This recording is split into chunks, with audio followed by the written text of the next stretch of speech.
Alright, this is my Factory 5 Type 65 coupe, also known as a Shelby Daytona replica. Now I know you see a lot more Cobras, but I like the Daytona. It's got a roof, a bigger trunk. It's a lot more practical.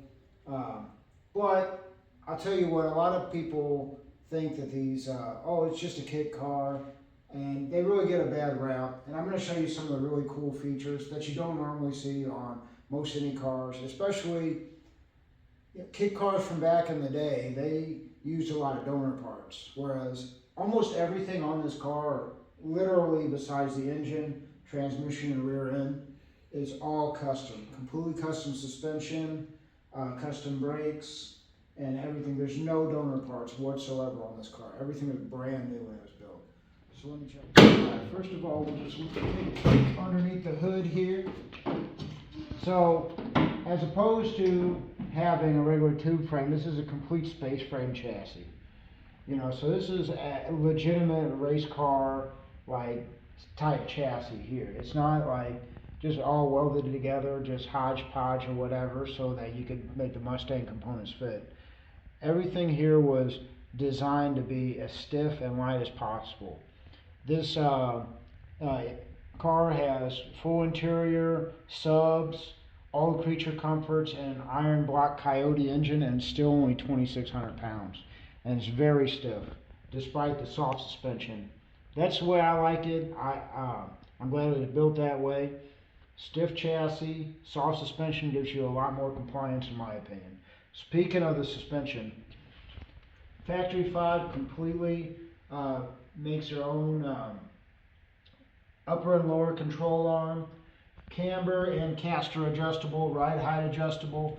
We got the Coney single adjustable shocks with the I-box springs, but you can also upgrade to the rebound adjustable as well. It's got adjustable sway bars front and rear, 18 millimeter, which are plenty enough for this car. There's a little bit of body roll, but like I said, that doesn't matter because the chassis is so stiff and it's very compliant, especially with these Toyo Proxies. It will grip. It'll be very hard to find the limit of this car. Now, as you can see also in the engine bay, there's plenty of room to work on the car if you got to repair something. Now, if you had like a small block Ford carbureted pushrod engine, you'd have so much more room. But these Coyotes are such big engines, but still, you do have a decent amount of room here, and you got a lot of room up here for different components. A lot of people put the battery up here. I put it, I would have, but when it was built, it was put in the rear in this one. That's kind of a touch I like. You know, it's a little bit more aesthetically pleasing to not see a bunch of wires coming off a battery here. But you also have a cross flow radiator, so the coolant goes zoop, zoop, zoop, and it actually will cool a lot better. And the air goes right out the top, just like a newer Corvette and the new Mustang are doing. So a lot of this, the things that are implemented in this, were implemented on race cars for decades and everything, and they put it all into this kit. Now, if you come over here, you can get factory Mustang brakes, but most people upgrade to the Willwood. You usually get the 12.88 inch rotors. These are 14.5, I believe, 6-piston calipers too. And I know these look like knockoff wheels, but these are actually 5 spokes, so you could use, 5 by 114 lug pattern, and you can put some modern rubber on there with those 18s. Now, like I said, also underneath the hood, like I said, there's a lot of room for different components. We got heater, air conditioning, we even have power steering. We have basically everything that's in a newer car, minus all the things that are taking all the fun away from the driving experience. So there's no electronic aids, but you do have all the creature comforts. So let's move on into the interior and show you some cool things in the interior. So the only gripe about this car is, especially when the windows are in, it's hard to open up the doors and get in. So I like to have just windows out. You can bolt them in. You gotta line them up perfectly though. They keep probably about 50% of the water out in driving through the rain. But this isn't a car that you're going to drive through the rain all the time. But I will safely say that you can daily drive this probably at least 200 days out of the year in most places. So as you can see in here, you could have it as bare bones as you want, or you could have it a decently luxurious interior. Got racing seats, racing harness, you got a full 10-point roll cage in here. So you could basically buy these things and just throw an engine in and literally just take it racing just the way it is.